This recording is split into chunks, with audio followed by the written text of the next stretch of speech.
Okay students, अब हम शुरू करने जा रहे हैं एक्सरसाइज 3.4 और 3.4 का फर्स्ट क्वेश्चन हम पहले लेंगे। फर्स्ट क्वेश्चन के जितने भी पार्ट्स हैं बेटा उनको आपने दोनों विधियों से हल करना है। उसके लिए आपको प्रतिस्थापन विधि का प्रयोग भी करना है और विलोपन विधि का प्रयोग भी।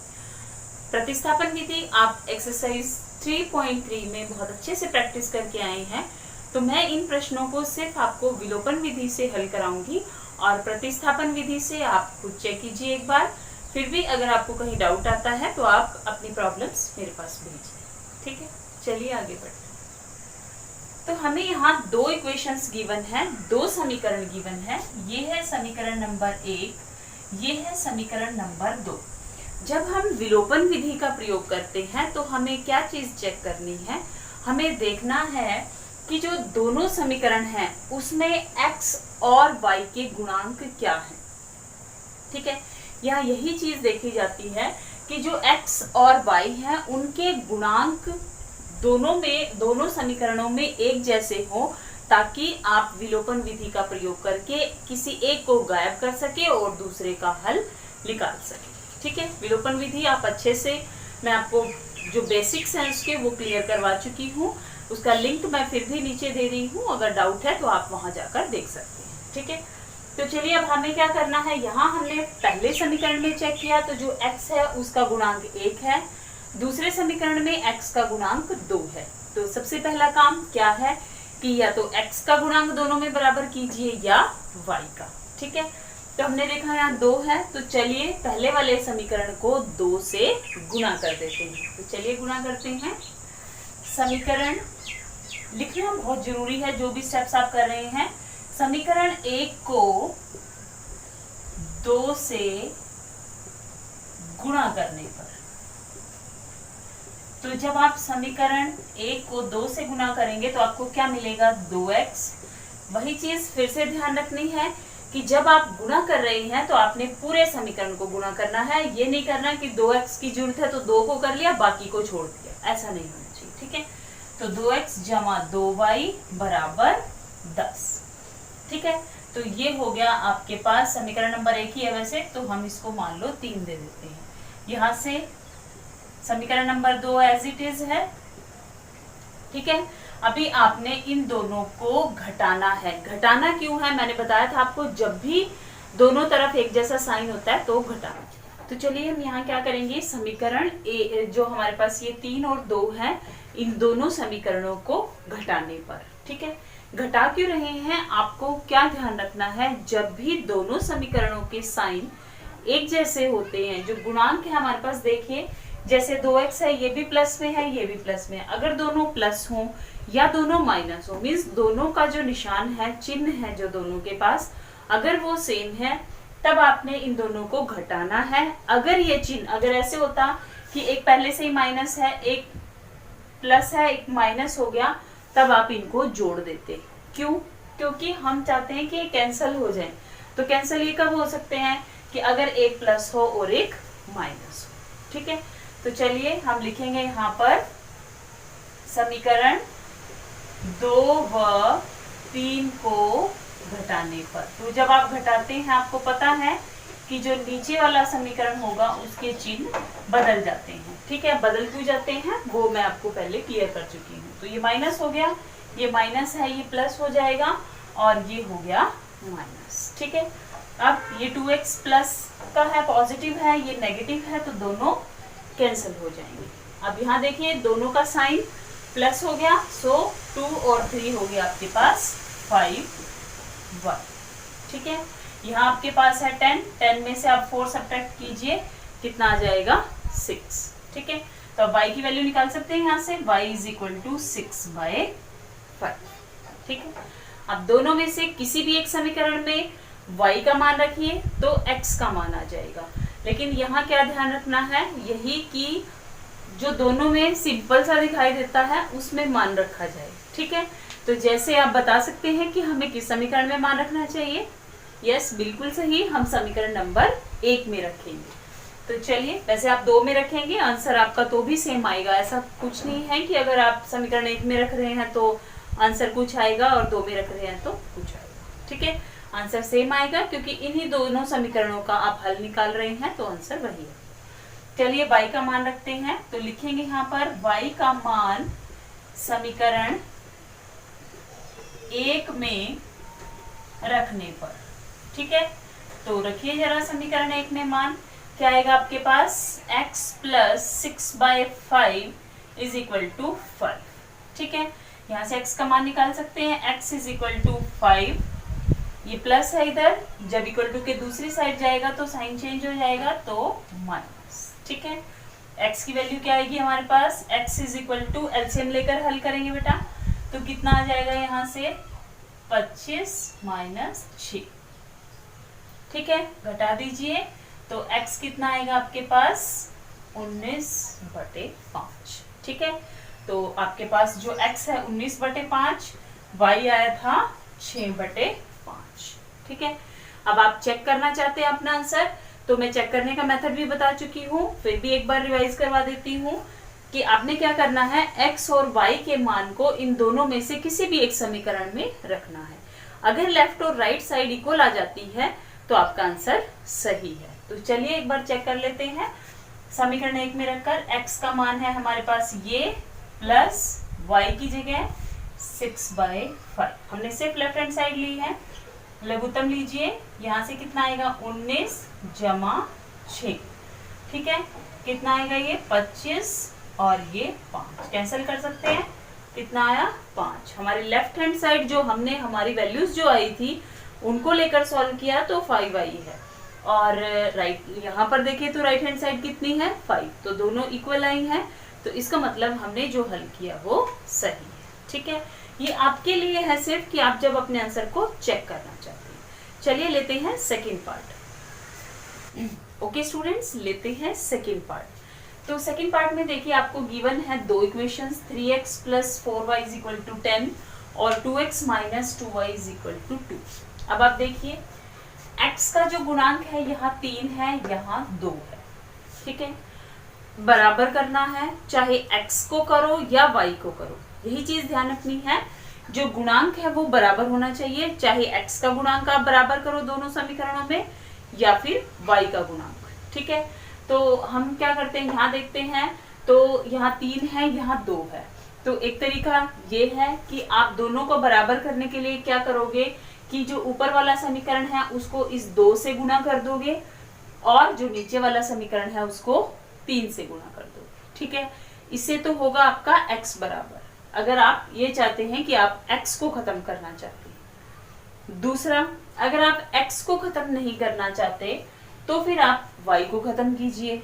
y को देखिए, y एक समीकरण में है 4 और एक में है 2, तो 2 से 4 आराम से बनाया जा सकता है, तो इसीलिए मैं यहाँ इसी को 4 बनाऊंगी। आप अगर x को बराबर करना चाहते हैं तो आप उससे भी कर सकते हैं। ठीक है, वो मैंने आपको बता दिया कि कैसे करना। तो देखिए 3x प्लस 4y बराबर 10। ठीक है, तो आपने क्या किया, जो आपका समीकरण नंबर 2 है उसको 2 से गुणा किया। ठीक है, तो गुणा कीजिए, क्या आएगा आपके पास 4x minus 4y is equal to 4। ठीक है, अब इन दोनों को आपने घटाना है, ये है समीकरण नंबर 1 और ये हो गया समीकरण नंबर 3। ठीक है, तो अब इसको समीकरण नंबर 2 रखना चाहें तो भी कोई फर्क नहीं पड़ेगा, हमने तो सिर्फ इसको अलग से नाम दे दिया कि हमने गुणा किया है इसलिए चेंज किया, वरना ही समीकरण तो वही है। ठीक है, अब देखिए क्या करना है, अब आप बताओ जोड़ेंगे कि घटाएंगे, गुणांक चेक कीजिए, जो दोनों ये 4 है ये भी 4 है। ठीक है, और चिन्ह जो है दोनों का, एक में प्लस है और एक में माइनस, तो क्या करना चाहिए, बिल्कुल सही, अब हम इन दोनों को जोड़ेंगे, तो हम लिखेंगे समीकरण 1 व 3 को जोड़ने पर। ठीक है, ये लाइन है आपने लिखनी है साइड बाय साइड, तो आप चेक कीजिए, ये कैंसिल हो जाएगा, यहाँ से आएगा 7x इज इक्वल टू 14। ठीक है, क्योंकि जोड़ रहे हैं, तो x is equal to 14/7, cancel कीजिए, x की वैल्यू 2 आ गई। अब क्या करना है, दोनों में से किसी भी एक समीकरण को चूज कर लीजिए तो y का मान आ जाएगा। ठीक है, तो लेते हैं x का मान समीकरण नंबर 2 में रखने पर, 1 में भी रख सकते हैं, 2 में भी, जिसमें मर्जी रखिए, आपका आंसर सेम आना है। ठीक है, तो रखिए 2 गुणा x की जगह पर क्या आ जाएगा, यहाँ x है ना, x की जगह क्या आ जाएगा 2 माइनस 2y बराबर 2। 2 को 2 से गुणा किया 4 माइनस 2y बराबर 2। ठीक है, अब इस 2y को उस तरफ ले जाते हैं और ये 2 इस 4 के पास आ जाएगा। ठीक है, तो 4 माइनस 2 बराबर 2y, तो 2 बराबर 2y, तो y कितना आएगा 2/2, तो y कितना आ गया 1। ठीक है, चेक करना चाहिए कि हमारा आंसर सही है या नहीं, तो चेक भी कर सकते हैं, वो तरीका मैं आपको बता चुकी हूँ। तो हम लिखेंगे x कितना है आपके पास 2, y कितना आया 1, तो यही आपका आंसर। अगर आप अपने आंसर को चेक करना चाहें तो आप जो मेथड मैंने बताया है उससे कर सकते हैं। ऐसा कुछ पेपर में आपको नहीं करना होता कि ये कुछ कंपलसरी है, इसके मार्क्स आपके डिडक्ट हो जाएंगे, ऐसा कुछ नहीं होता। वो सिर्फ आपके लिए है कि आपका आंसर चेक हो रहा है कि सही है या नहीं। ठीक है, चलिए बढ़ते हैं नेक्स्ट क्वेश्चन की तरफ। अब हम लेते हैं फर्स्ट क्वेश्चन का ही थर्ड पार्ट। तो आपके पास जो समीकरण गिवन है इस बार वो थोड़े अलग से दे दिए, थोड़ा सा आपको कंफ्यूज करने के लिए। समीकरण वही है, थोड़ा समीकरणों को ध्यान से देखना। देखिए इसमें क्या किया, 3x माइनस 5y माइनस 4 बराबर 0। तो हमने क्या सीखा है कि जब इन समीकरणों को हल करते हैं कोशिश ये होती है कि जो कांस्टेंट टर्म्स है वो बराबर के दूसरी तरफ। ठीक है, नहीं है तो ले चलते हैं। तो 3x माइनस 5y बराबर हो गया हमारे पास हमारा पहला समीकरण, और दूसरे समीकरण को भी इसी रूप में ले आते हैं। तो 9x, ये 2y दूसरी तरफ है, इसको इधर ले आते हैं, तो उधर प्लस है उसका साइन, तो इधर आके माइनस हो जाएगा। ठीक है, 7 हमें वही चाहिए तो 7 वही रहेगा। ये हो गया समीकरण नंबर 2। ठीक है, अब इनको हल करना है, आपकी मर्जी है, जिस मर्जी गुणांक को बराबर कीजिए। यहाँ देखिए, यहाँ 3 है, यहाँ 9 है, तो 3 से 9 बनाना ज्यादा इजी है, या फिर इनको अगर मजबूरी हो तो इनको भी करना पड़ सकता है। ठीक है, तो यहाँ देखिए 3 से 9 आराम से बनाया जा सकता है।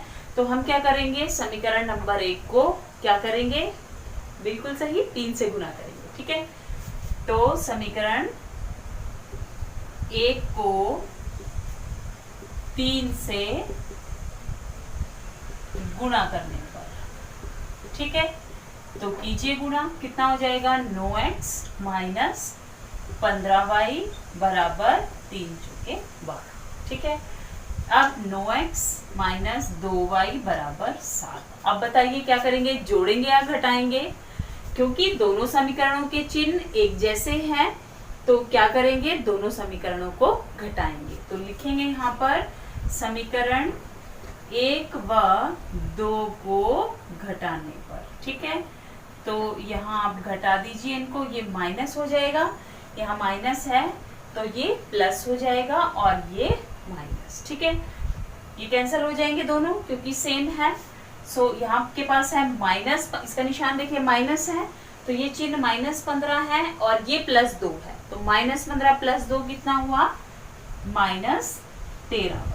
ठीक है, और यहाँ कितना आया, आप घटाओ तो आ गया 5। तो कितना आया y का मान, 5/13, ये माइनस में हो जाएगा। ठीक है, x का मान निकालते हैं।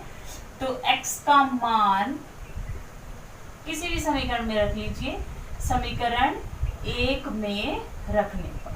ठीक है, रख लीजिए यहाँ पर, तो रखते हैं, तो 3x माइनस 5 गुणा कितना है, -5/13, तो हम ब्रैकेट में लिख लेते हैं -5/13 बराबर 4।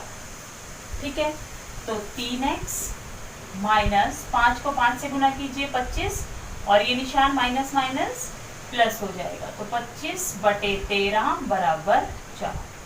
तो 3x बराबर 4। ठीक है, जो कांस्टेंट टर्म्स हैं यानी कि आपके अचर पद हैं उनको एक साइड रख लेते हैं, तो हो जाएगा 25/13। ठीक है। तो 3x बराबर 13 और इधर से एलसीएम लीजिए आप, 13 एलसीएम आ गया आपके पास, तो 13 को 4 से गुना कीजिए, कितना आएगा -25, ठीक है। तो 3x बराबर, घटाइए यहाँ से, तो आपके पास कितना आ जाएगा 27, ठीक है। और ये 13। अब देखिए x का मान चाहिए तो 3 उधर जाएगा। देखिए 3 यहाँ गुणा में है, बहुत सारे बच्चे कंफ्यूज हो जाते हैं, इसको गलत कर देते हैं कि क्या करेंगे कि 3x ऐसे है तो वो क्या करेंगे कि दूसरी तरफ तो ले गए लेकिन ऊपर लिख दिया। ये यहाँ गुणा में है तो जब बराबर के दूसरी तरफ जाएगा तो भाग में होगा, गुणा में नहीं, ठीक है। तो ये चीज ध्यान रखनी है। तो अब कैंसिल कर सकते हैं, ठीक है। तो आपके पास x का मान कितना आ गया 9/13। तो आप अपने आंसर को चेक भी कर सकते हैं, चेक करने के लिए आपको मेथड में बता चुकी हूँ। चलिए चेक कीजिए और मुझे बताइए कि क्या ये दोनों वैल्यूज सही हैं या नहीं, ठीक है। चलिए तब तक हम बढ़ते हैं इसके 4th पार्ट की तरफ। चलिए सॉल्व करते हैं क्वेश्चन 1 का 4th पार्ट। यहाँ आपको फिर से 2 समीकरण दिए हुए हैं और इन दोनों समीकरणों को आपको हल करना है। फिर से आपके लिए एक टेंशन हो जाती है कि नीचे कुछ टर्म्स दी हुई है, ठीक है, यानी कि अंश बटे हर के रूप में दिया हुआ है। तो यहाँ आप देखिए समीकरणों को, ये 2 समीकरण हमें दिए हुए हैं, इन दोनों समीकरणों को हमें हल करना है। तो अधिकतर बच्चे यहाँ इस देख के ही कि जो गुणांक है वो अपॉन में है, बटे में दिए हुए हैं, तो उसको देख के ही उनको टेंशन हो जाती है। तो वो टेंशन को खत्म कर देते हैं। क्या करते हैं, सबसे इजी चीज है एलसीएम लीजिए, शुरू में ही खत्म कर दीजिए, बार बार लेने की जरूरत नहीं पड़ेगी, ठीक है। तो देखिए एलसीएम कितना आएगा, ये दोनों क्या एक ही पहाड़े में जाते हैं, नहीं जाते, तो एलसीएम कितना आएगा 6। तो एलसीएम हो गया 6। अब आपने क्या करना है, मैंने सिखाया था ना कि 6 जो भी एलसीएम आया उसी से गुणा कर दो। तो पहले समीकरण को गुणा करो 6 से, दोनों तरफ होगा गुणा। हमेशा जब भी आप कर रहे हैं समीकरण में तो एक तरफ नहीं होता, दोनों तरफ होता है, ठीक है। तो कीजिए कैंसल, ठीक है। तो जो समीकरण बना अब वो क्या बना, ठीक है। यहां से लघुत्तम 3 ही है, तो 3 अब क्या होगा, गुणा कीजिए 3x माइनस y बराबर, ठीक है। अब आप देख सकते हैं ऐसा करने से, एलसीएम लेने से हमारे जो गुणांक है वो भी बराबर हो गए। अब आपको कुछ नहीं करना, सिर्फ घटाना है। तो घटाइए, इसको नाम दे देते हैं 1, ये है 2। तो आप लिखेंगे समीकरण 1 व 2 को घटाने, ठीक है। तो घटा दीजिए, ये हो गया माइनस, ये प्लस, ये माइनस, ठीक है। ये कैंसिल हो गया, यहाँ से आपके पास आ गया 5y is equal to minus, दोनों निशान माइनस है तो ये जुड़ जाएगा लेकिन निशान माइनस ही रहेगा, ठीक है। तो -15। अब क्या होगा, y बराबर -15 और ये 5 भाग में कैंसिल कीजिए, -3। y कितना आया, -3। अब y का मान रखें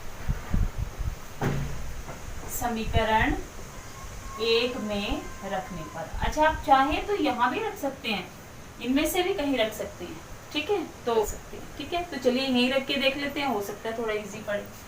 तो इसको नाम दे देते हैं हम, ये 1 हो गया, ये 2, इसको 3 और 4 ले लेते हैं, ठीक है।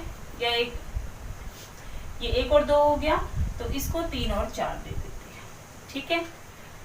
चलो तो समीकरण 2 में रख लेते हैं, समीकरण 2 में रखिए, थोड़ा इजी पड़ेगा हमें इसलिए ले लिया मैंने। देखो -3 है ना, तो -3/3 इज इक्वल टू 3, ठीक है। ये कैंसिल हो गया। अब यहाँ क्या आया, x माइनस माइनस प्लस, और ये आपने कैंसिल किया, ये 0 नहीं हुआ क्योंकि भाग में है दोनों, ठीक है। तो क्या आया, 1 बराबर 3। तो x कितना है, यहाँ से 3, ये प्लस में है, उधर जाएगा, x बराबर 2। तो x आ गया 2, y आया -3। तो x is equal to 2, y is equal to -3। ये आपका आंसर हो गया, ठीक है। तो चलिए ये थे आपके फर्स्ट क्वेश्चन के सभी पार्ट्स।